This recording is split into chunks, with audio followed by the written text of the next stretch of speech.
Je suis sûre que vous avez une idée précise de ce qu'est une religion. Mais savez-vous qu'il existe au moins 2 méthodes pour définir le concept?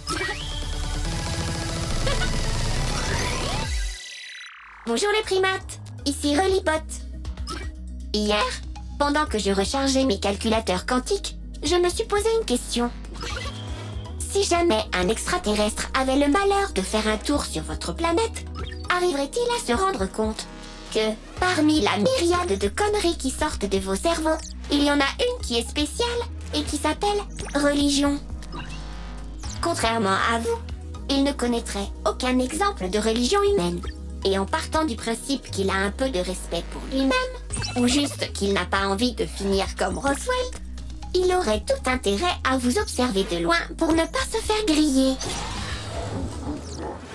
Le problème, c'est que s'il se fie uniquement à ses observations, il pourrait confondre par exemple le salut dans le karaté traditionnel avec la prosternation dans la prière islamique. Autrement dit, notre visiteur de l'espace aurait besoin de construire une définition du mot « religion ». D'après mes calculs, 2 méthodes sont possibles pour lui. Première méthode, se demander ce qu'il y a dans une religion pour construire sa définition. Deuxième méthode, se demander à quoi sert une religion pour construire sa définition. Dans le premier cas, il va dresser une liste des choses que l'on doit trouver dans une religion. Il va alors dire, par exemple, que dans une religion, on doit trouver un ou plusieurs dieux, des textes sacrés, des prières, etc. Il dira donc qu'une activité est une religion si elle coche toutes les cases. Dans le deuxième cas, il va décrire le rôle d'une religion dans la vie d'un homo sapiens. Il va alors dire, par exemple, qu'une religion sert à fixer des règles pour mener une vie bonne et affronter l'épreuve de la mort.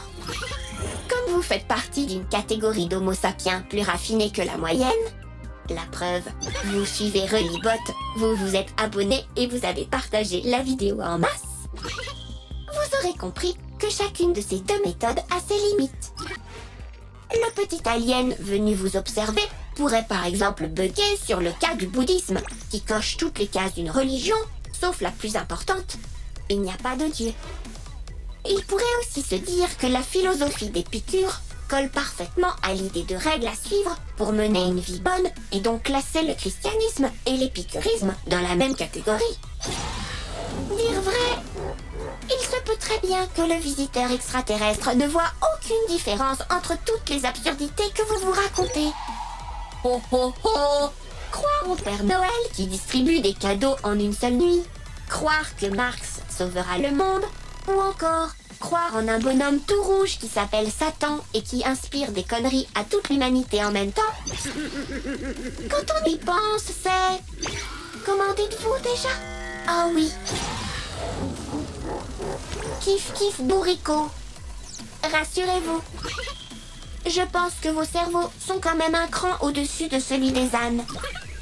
C'est pour ça qu'au prochain épisode, je vous ferai comprendre que même si les croyances humaines c'est le bordel, grâce à mes calculateurs quantiques, on pourra y mettre un peu d'ordre. En tout cas, assez pour que votre instinct ne vous pousse pas à l'autodestruction à cause d'elle. Oh yeah.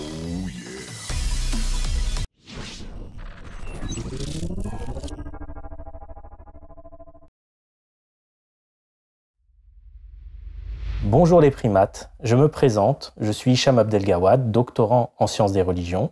Les sciences des religions, ce sont les sciences humaines qui étudient les religions. Et je suis aussi le créateur du programme éponyme Bonjour les primates, ainsi que du petit robot que vous voyez ici, qui s'appelle Rolibot, et qui s'est proposé d'étudier notre espèce d'Homo sapiens, et notamment les histoires que nous nous racontons. C'est pas qu'on peut pas définir ce que c'est qu'une religion, c'est qu'on peut la définir. Alors, j'ai dénombré une 40aine de définitions qui existent. Et alors, il y a des gens qui vont considérer que s'il y a 40 définitions différentes pour un même terme, c'est qu'on ne sait pas ce que c'est. Et d'autres qui vont considérer que si on a 40 définitions pour un même terme, c'est qu'il y a 40 façons différentes d'aborder ce concept ou cette idée, ou là en l'occurrence ici, les religions. Encore une fois, c'est un concept qui semble aller de soi, c'est un concept qui semble, pour lequel on a beaucoup d'exemples qui nous viennent en tête. Et très souvent, les gens, par exemple, vont dire une religion, c'est une croyance en un ou plusieurs dieux. Et puis là, on va se rappeler qu'il y a une posture philosophique qui s'appelle le déisme, qui est justement l'idée de reconnaître un dieu, mais sans les religions qui vont avec. Donc là, on a un contre-exemple de cette définition-là. Et alors, ce qui va se passer, c'est que certains vont rajouter des choses, ils vont dire non, c'est pas que la croyance en un dieu, c'est la croyance en un dieu avec des textes sacrés, par exemple. Et puis on va se souvenir que même les grandes religions, les religions qu'on appelle les grandes religions, christianisme, judaïsme, islam, etc., n'ont pas toujours eu des textes sacrés. Il y a eu beaucoup de traditions orales, il n'y avait pas de texte. Donc on va se dire, mais alors là, la définition se cogne contre une réalité historique dont elle ne peut pas rendre compte. Et donc, au fur et à mesure, on va avoir des tentatives de définition du mot religion. On va essayer de voir qu'est-ce qu'on doit y trouver, qu'est-ce qu'on ne doit pas y trouver. Ça devient très touffu comme débat. D'autres savants qui ont considéré que, finalement, à essayer de voir ce qu'il y a à l'intérieur des religions ou ce qu'il n'y a pas, ça ne donne pas grand-chose. On va plutôt se poser la question de à quoi sert une religion. Donc là, on est plus dans des approches qui se focalisent sur les fonctions de la religion. Alors, les fonctions, par exemple, au niveau psychologique. Est-ce qu'une religion, ça sert d'abord à affronter la mort, par exemple, à faire baisser l'angoisse de la mort? Ou est-ce qu'il y a plutôt une fonction sociologique, c'est-à-dire qu'une religion, ça sert d'abord à souder un groupe autour d'une idée commune ou autour d'un dieu commun, par exemple? Et donc, le travail en sciences des religions, c'est exactement ça. C'est essayer de voir ces diverses façons d'aborder la religion par ce qu'on doit y trouver dedans ou alors par sa fonction. Voir les débats qui émergent. Alors, par exemple, un débat qui est très connu chez les spécialistes en sciences des religions, c'est le football, par exemple.